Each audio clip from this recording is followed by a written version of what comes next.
Bonjour à chacun et à chacune et bienvenue dans cette cinquième vidéo de notre série sur la marque de la bête. Vous êtes sur la chaîne Élu Résister ou le site internet élu-résister.fr. Donc cette vidéo s'intitule La marque ou le sceau, la marque de la bête ou le sceau de Dieu. Pourquoi ? Parce qu'on se focalise énormément sur la marque en se demandant quelle pourrait être cette marque de la bête, quel aspect elle aurait, etc. Mais on oublie, parce qu'on ne cherche pas souvent son sens réel, on oublie qu'il y a également dans la parole le sceau de Dieu et qu'il est souvent plus question du sceau de Dieu que de la marque de la bête. En tout cas, c'est ce qu'on va essayer de voir aujourd'hui.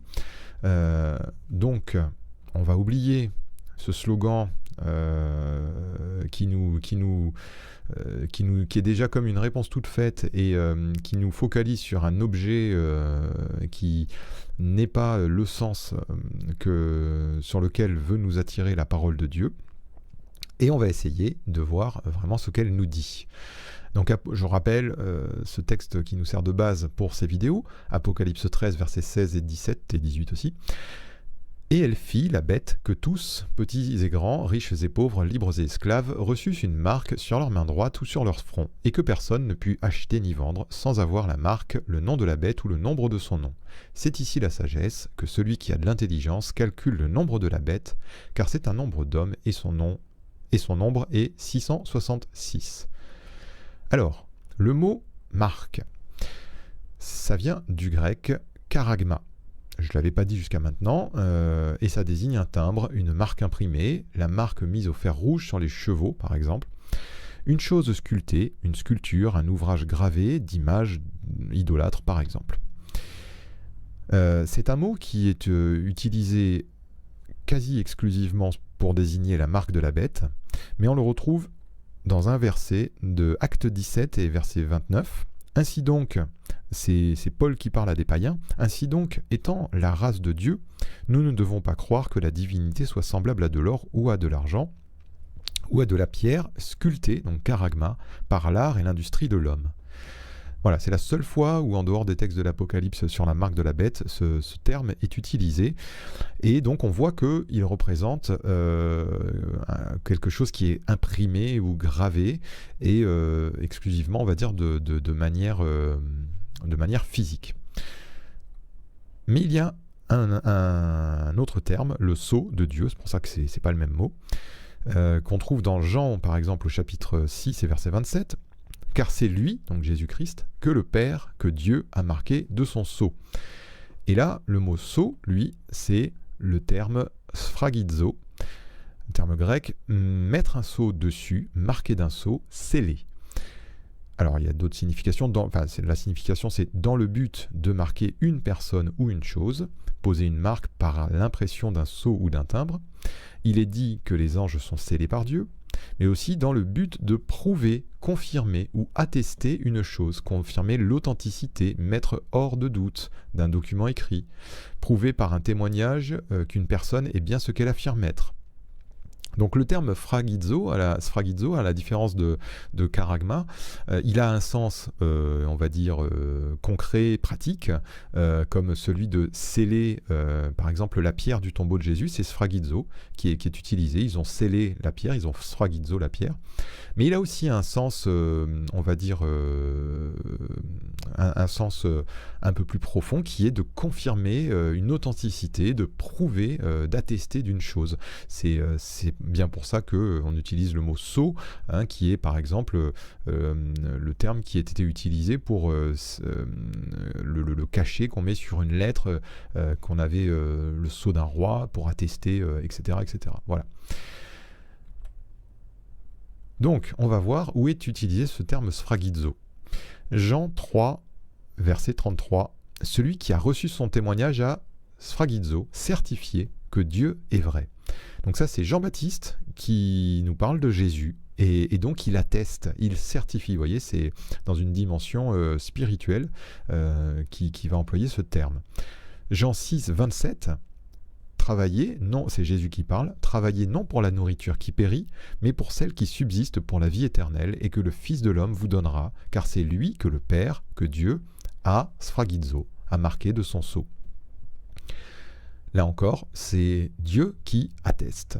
Et je vous ferai remarquer que Jésus n'a pas de marque physique.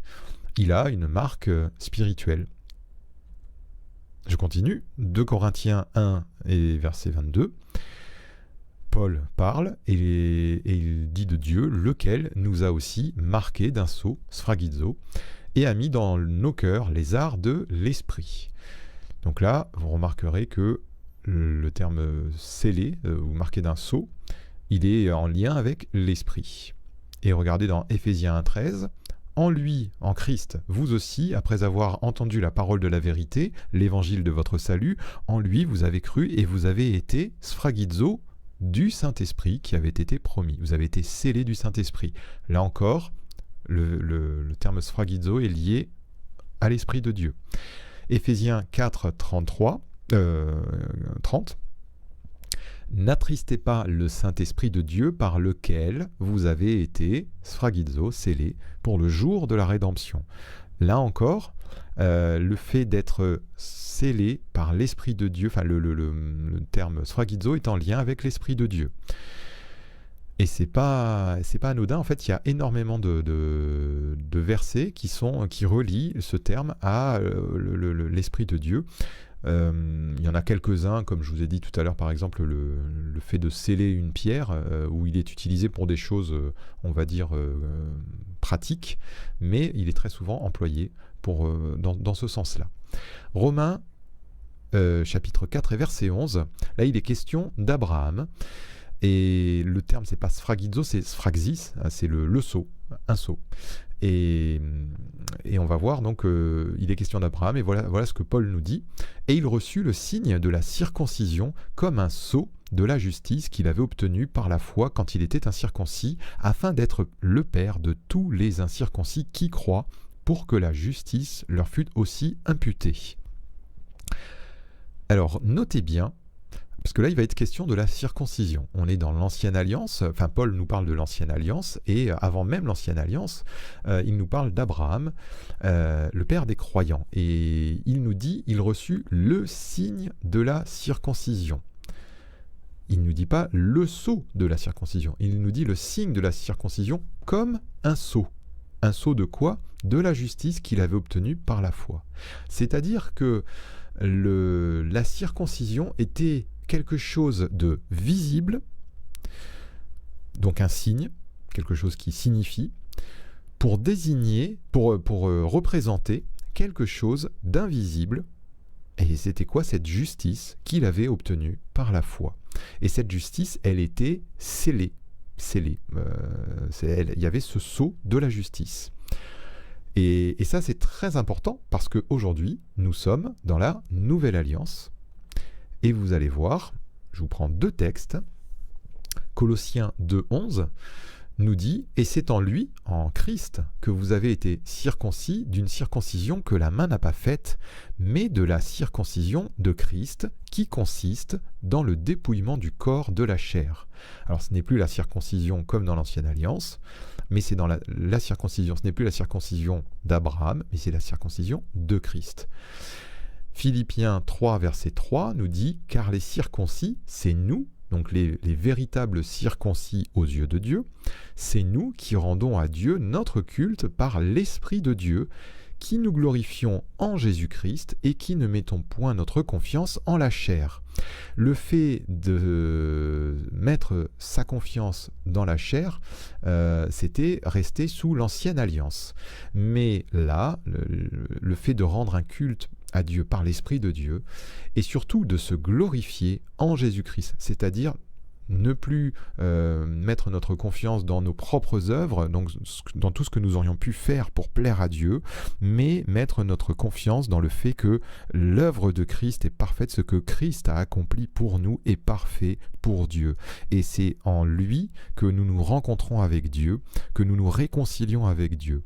Et ça, c'est très très important. Je ne vais pas rentrer dans tout ce point, on va dire, si important de la parole, mais tout ça nous dit en fait que ceux qui sont scellés, ici, là, de l'Esprit de Dieu, eh bien, ils sont scellés parce que ils mettent leur confiance dans leur foi, la foi en Christ et en Christ seul. Et c'est cela qui fait qu'ils sont scellés de l'Esprit de Dieu. Mais c'est je vais conclure. Ceux qui mettent une foi, donc une fidélité, la foi, c'est la fidélité. Ceux qui mettent une foi pleine et entière en Jésus-Christ, ils sont marqués du sceau de l'Esprit par Dieu lui-même. C'est une marque spirituelle reflétant nos pensées et nos actions qui manifeste notre appartenance à Dieu et à Jésus-Christ. Et je vous ferai remarquer que c'est un sceau invisible. Un sceau que Dieu appose sur ses enfants, mais qui est une marque invisible. Alors, Apocalypse 7 et verset 3 nous dit également, il y a d'autres passages, donc dans l'Apocalypse cette fois.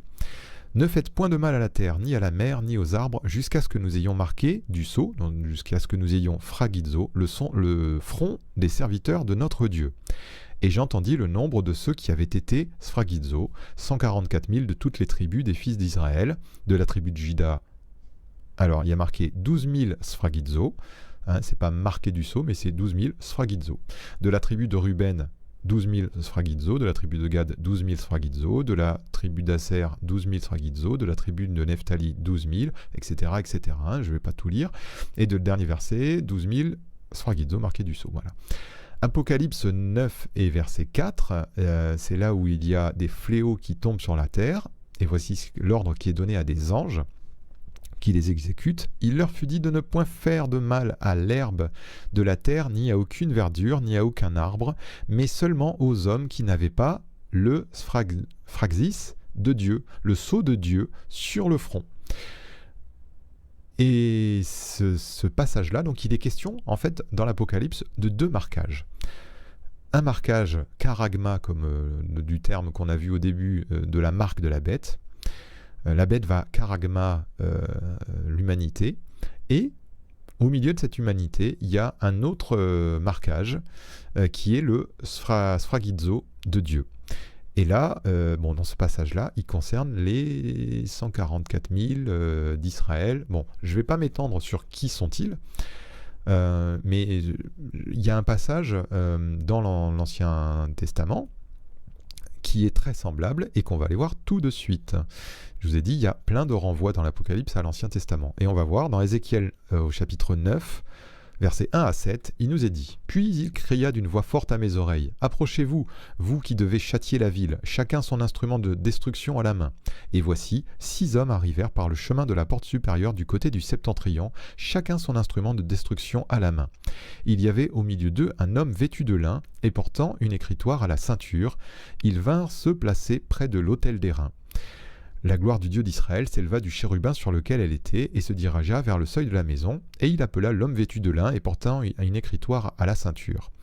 Bon, déjà, les 6 hommes, je vais pas m'attarder, mais déjà ce sont des personnes célestes. Et on voit l'homme vêtu de lin, etc. Là aussi, il y a encore des rappels de textes qu'on lit dans l'Apocalypse.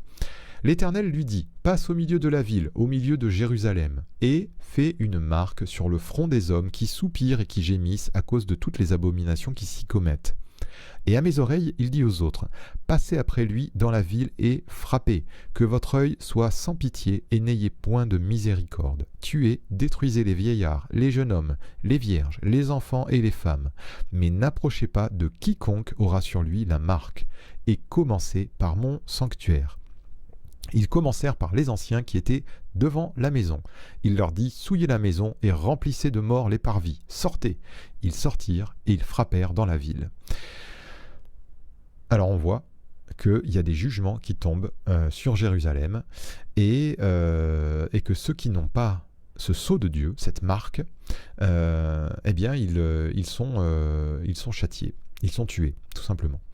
Alors, il y a un terme qui est utilisé pour cette marque en hébreu et qui est très intéressant parce que ce terme, c'est le terme tav. Vous voyez, c'est pour ce mot-là. Et je crois que c'est la seule fois, le seul texte de la parole où ce mot tav est utilisé et il désigne une marque. Mais le tav, c'est, alors voilà, c'est ce mot que vous voyez ici en hébreu, et ça veut dire tav. Mais le tav, c'est aussi la dernière lettre de l'alphabet hébreu.